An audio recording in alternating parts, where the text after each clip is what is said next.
Bonjour, je suis Sophie Danlot. J'aimerais présenter cette année au TEDx de La Rochelle un sujet qui explore une frontière de la connaissance, au-delà de laquelle on pourrait aller en matière d'économie, et qui par ailleurs apporte aussi des éléments de réponse à des enjeux de biodiversité en péril, de croissance des inégalités ou encore de climat.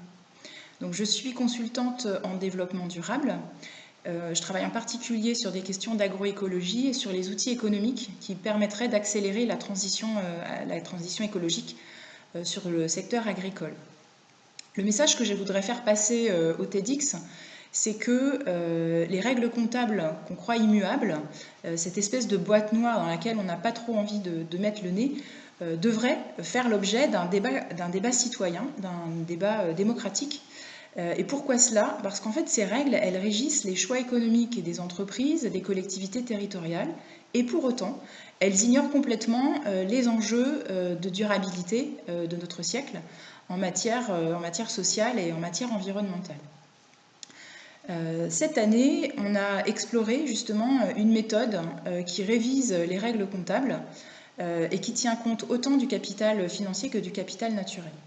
Alors, il existe déjà des systèmes de comptabilité extra-financière qui nourrissent largement les rapports RSE des entreprises, mais comme leur nom l'indique, ce sont des systèmes extra-financiers, donc à côté du nerf de la guerre. Et en réalité, quand on doit faire des choix, c'est bien souvent, trop souvent encore, le retour financier court terme sur investissement qui va primer par rapport à des projets d'intérêt général.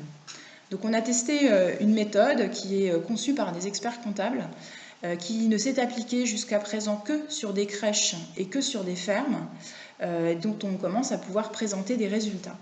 Donc c'est une approche qui est très récente, très innovante, en même temps qui nourrit beaucoup d'enthousiasme parmi les personnes économistes qui ont le souci de ces questions environnementales et sociales. Et je crois qu'à ce stade, ça commence déjà à devenir intéressant de pouvoir partager ces idées avec des entrepreneurs, avec des décideurs publics et également avec des citoyens.